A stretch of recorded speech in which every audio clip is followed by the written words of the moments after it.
nous allons maintenant aborder un nouvel aspect de la riveraine, qui est le tourisme écologique et son économie. Alors, avec deux présentations. Pour la première présentation, je me tourne vers Michel Cantal-Dupart, qui est urbaniste et qui va revenir sur le sujet déjà abordé en ouverture de la place de la rivière dans nos villes. Monsieur Cantal-Dupart, êtes-vous là? Oui, bonjour monsieur. Ça y est, on ne vous entend pas encore, hein. Bon, on me dit de sourire. Voilà, j'ai un appareil qui est bizarre. Il voit que je ne souris pas. Il me dit souriez. Bon, voilà, je souris. Oh, ça, c'est l'arrivée de l'intelligence artificielle. Voilà, dès l'instant voilà, où vous avez c'est énervant, souri, ça a marché. Je n'ai rien demandé. Bien. Bon, alors je vous donne la parole sur cette place de la Seine. Alors, avec votre œil d'urbaniste, en complément de ce qu'ont pu dire nos historiens et géographes tout à l'heure, est-ce qu'on peut dire que le fleuve est souvent l'oublié des bords de Seine, hein? Je vais dire oui, parce qu'on le traite mal. Je vais être très précis. Je vais dire deux choses. Un, on considère la Seine aujourd'hui comme un additif immobilier, c'est un plus. Habiter en bord de Seine coûte plus cher et le mètre carré construit coûte plus cher qu'ailleurs. Voilà. Donc, mais on oublie tout à fait l'aspect culturel de cet urbanisme, c'est-à-dire ce à quoi sert la Seine et ce à quoi elle pourrait servir. Et je vais vous dire une chose qui est, moi, notre président tout à l'heure a parlé de ce qui se passait au moment des déconfinements. Et ce qui est absolument incroyable, je n'ai qu'en témoignage que ce qui s'est passé à Paris. Mais dès qu'il y a eu déconfinement, où est-ce que se sont précipités les gens, les Parisiens? Ils se sont essentiellement précipités au bord de l'eau, sur les berges de la Seine, qui sont accessibles largement aux piétons, et aussi, surtout, tout autour du canal Saint-Martin. Ça, c'est quand même très significatif. C'est-à-dire que l'eau garde cette espèce comment dirais-je, de lieu de rafraîchissement, de lieu de rédemption, de lieu de nettoyage. Et ça reste quand même quelque chose d'important. Alors, moi, je trouve que les berges sont très, très mal traitées, hein, même s'il y a des efforts. Mais je vais prendre l'exemple de Paris, parce que c'est l'exemple que tout le monde connaît. À Paris, il y a un aménagement conséquent de toutes les berges, une piétonisation très, très importante. Les gens y font du sport, les gens y font de la promenade, les gens s'y restaurent quand ils le peuvent. Les gens, voilà. Mais il y a une grande oubliée des berges, c'est la Seine. Personne n'en parle. La Seine, ça a été très bien dit tout à l'heure, elle est gentille, mais elle est aussi méchante. Elle est méchante parce que elle déborde. Et puis, quand elle ne déborde pas, elle est toujours méchante parce que si on tombe dans la Seine, on peut s'y noyer. Il y a toujours des noyés. Bon, or, il n'y a aucune prévention. On ne trouve plus de bouées de sauvetage, comme on en voit, par exemple, je pense, au bord de fleuves et au bord de ports à Nantes, où il y a partout, parce qu'il y a des noyers avec une grande publicité qui ont été faites autour de ces noyers. Donc, depuis, la ville a installé des bouées de sauvetage. Eh bien, à Paris et ailleurs, sur tout le reste de la Seine, il n'y en a plus. Autrefois, sur chaque pont, il y avait une bouée de sauvetage. Alors, je sais que ce qui est dit, c'est que ces bouées étaient volées. Mais moi, je vois à Nantes, il y a tout un processus, un procédé. Elles ne sont pas volées du tout. Elles sont au contraire, les gens les respectent parce qu'ils comprennent bien qu'elles peuvent servir à sauver des gens. Je me souviens d'ailleurs dans un débat où je parlais de cela. Je disais, mais il n'y a pas de bouée. On m'avait dit, mais sur tous les bateaux-logements, il y a des bouées. Et moi, j'avais dit, j'habite un bateau-logement.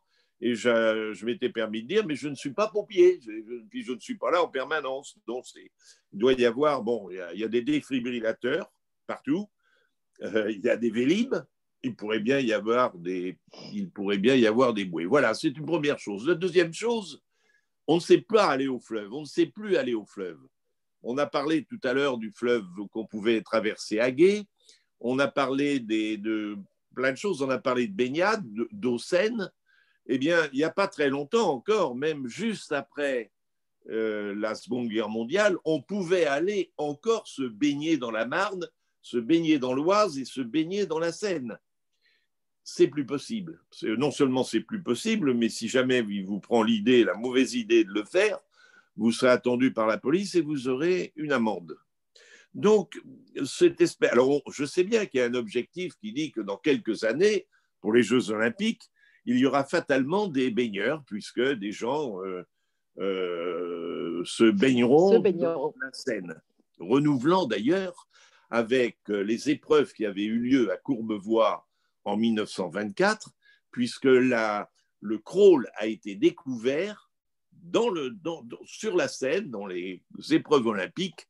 C'est assez curieux et c'est assez étonnant. C'est là où, pour la première fois… C'était le sujet du colloque de la Seine en partage de l'année dernière. Et donc, voilà. si d'aucuns veulent aller lire le compte-rendu du colloque, vous aurez des informations nombreuses sur le rôle de la Seine aux Jeux Olympiques. Voilà.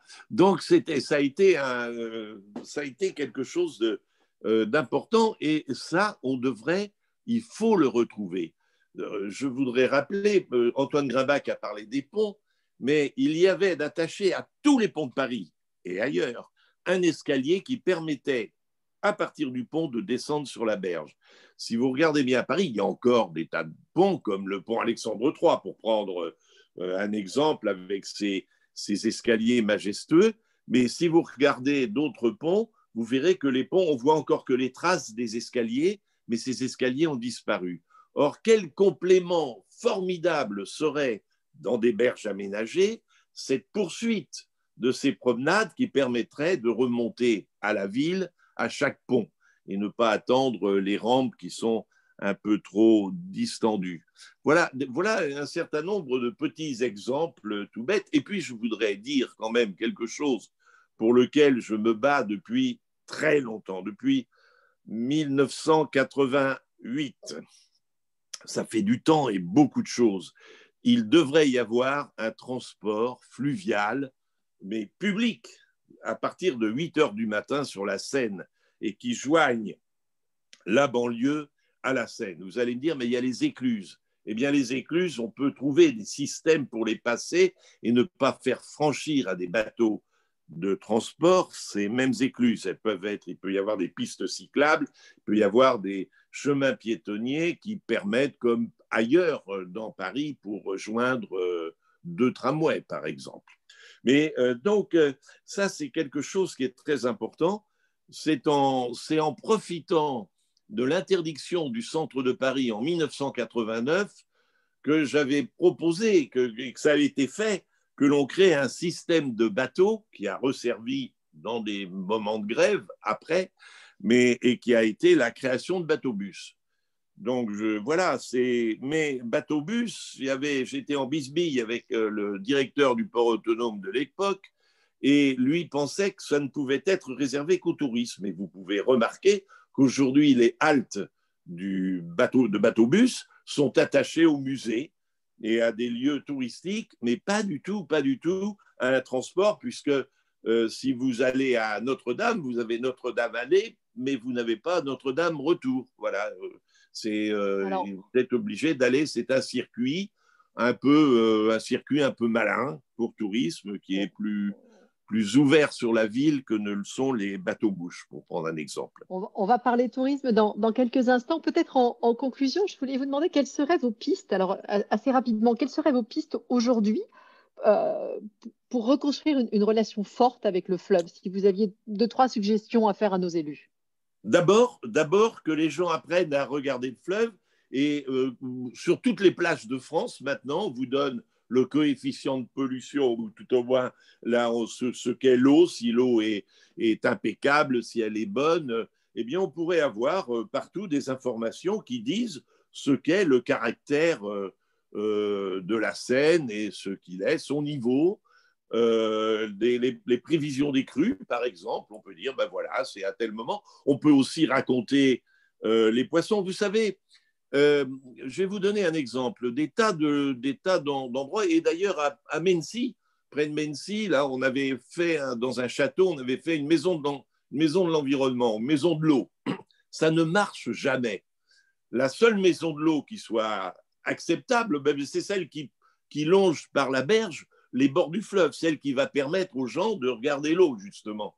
Et on pourrait, il y avait même, je me souviens qu'un habitant des bords de Seine avait proposé qu'on raconte l'histoire des bateaux logements, ou des bateaux qui sont là. Ils ont tous une histoire, ils sont un type de bateau, ça existe sur une portion près du pont de la Concorde. On raconte ce que sont les bateaux et on peut les regarder. Eh bien, on pourrait tout à fait imaginer ça tout le long de la Seine, partout où il y a des bateaux logements, partout où il y a des bateaux de transport. On peut aussi raconter les relations industrielles de la ville par rapport, le port en parle très très bien quand il parle des tonnages transportés par les péniches, de tout ce qui se passe, mais la réalité, on ne la voit pas, quoi. On voit seulement des centrales à béton avec des camions qui viennent embêter les berges, et on ne voit pas la continuité qui est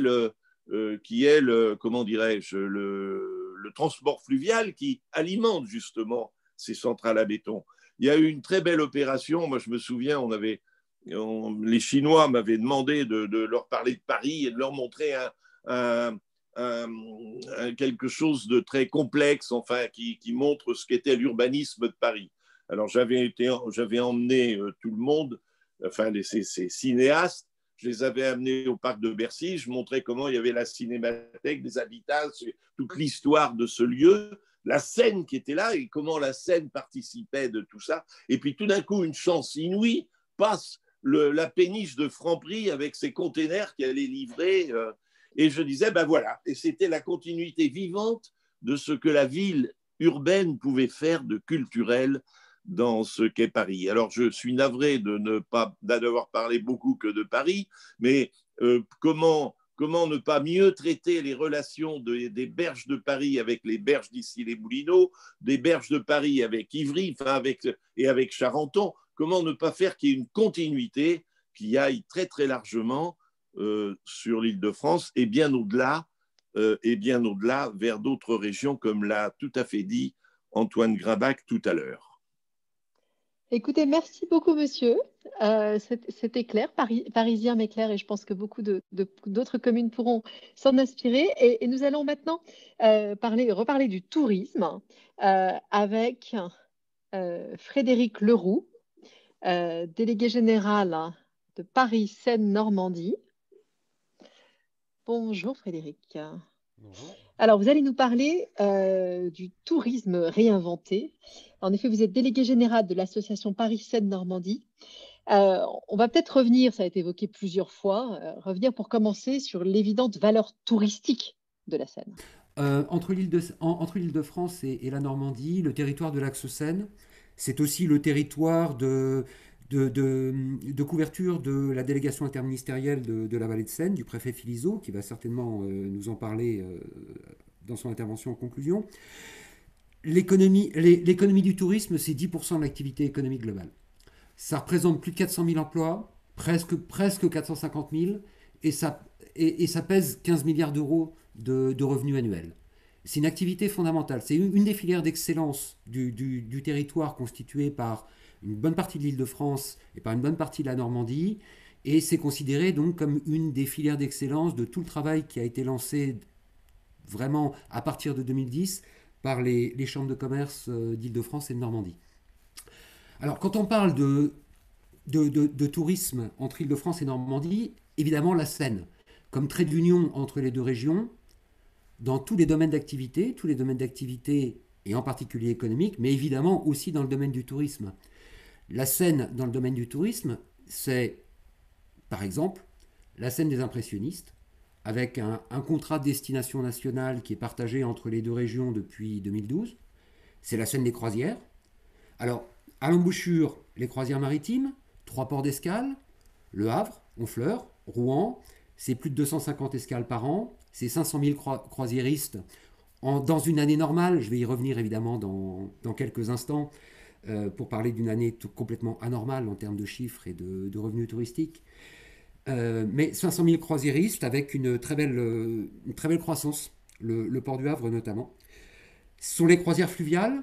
Les croisières fluviales, ça a été mentionné en introduction, c'est 130 millions de retombées économiques pour le territoire. C'est pas beaucoup, mais ce n'est pas négligeable. Et c'est en belle croissance.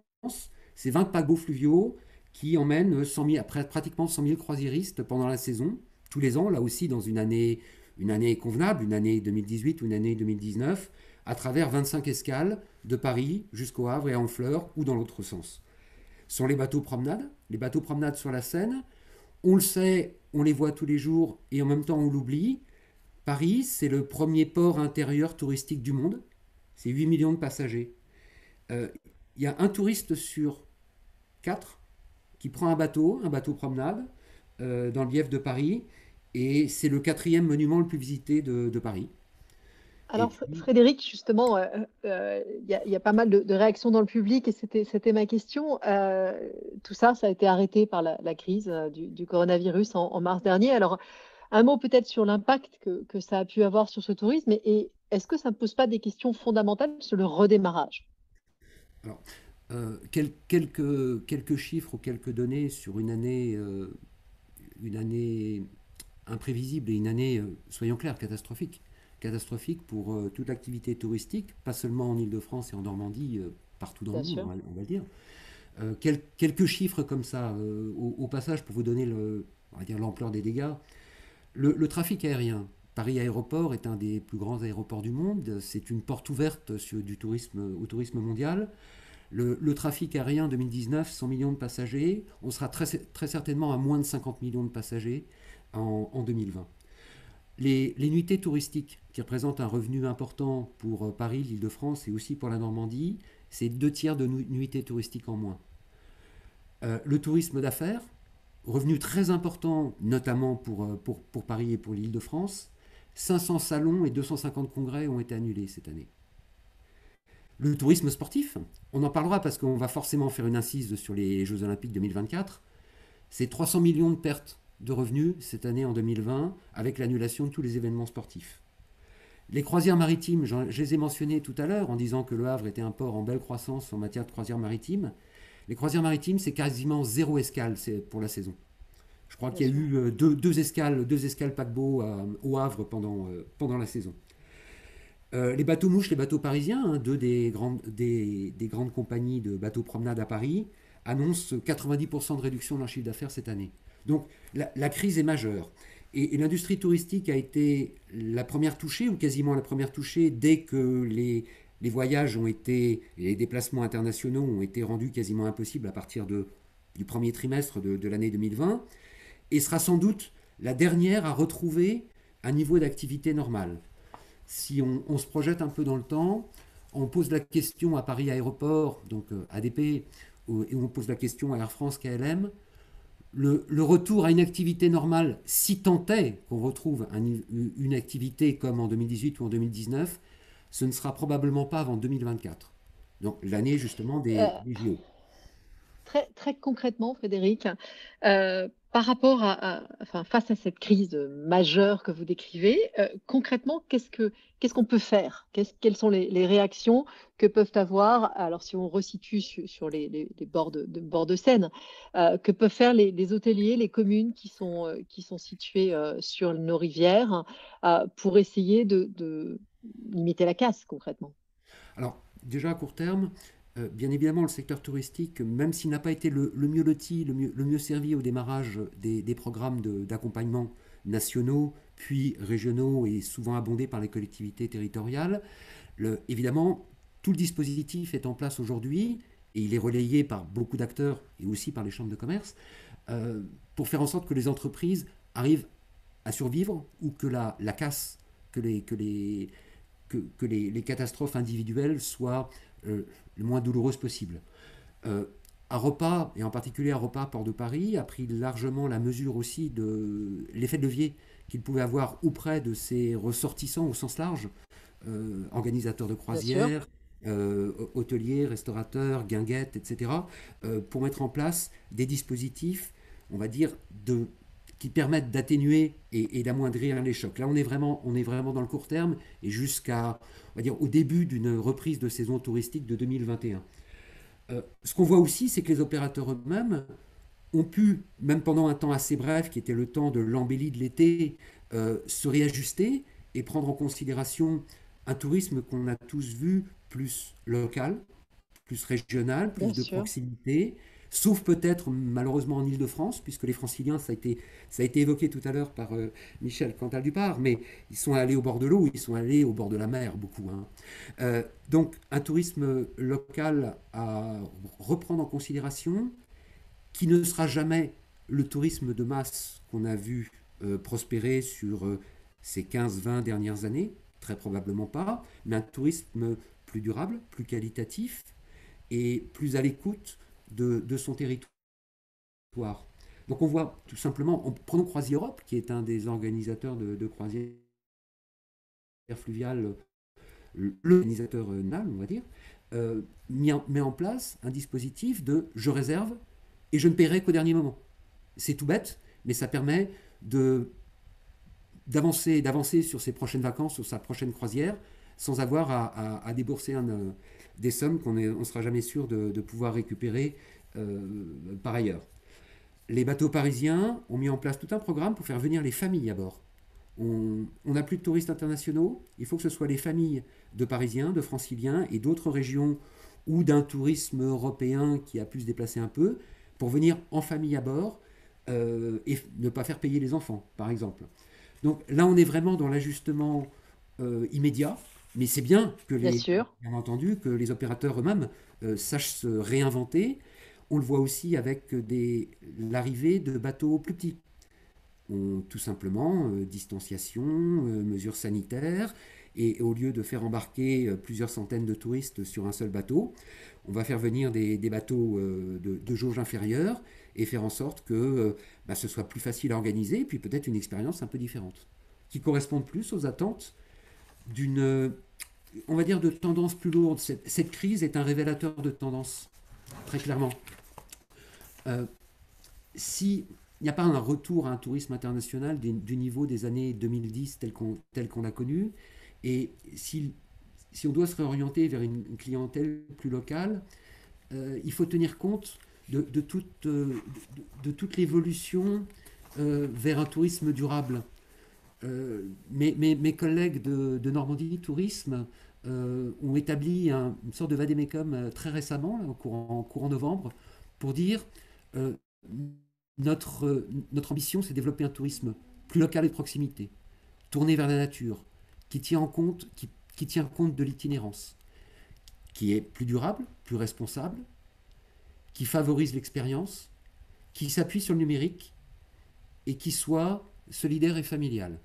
Alors, ça peut paraître un vadémécum ambitieux et puis peut-être de grands mots ou de grandes ambitions. En fait, c'est possible. C'est tout à fait possible. On le voit avec, par exemple, la prise en compte par les organisateurs de croisières eux-mêmes de la transition énergétique.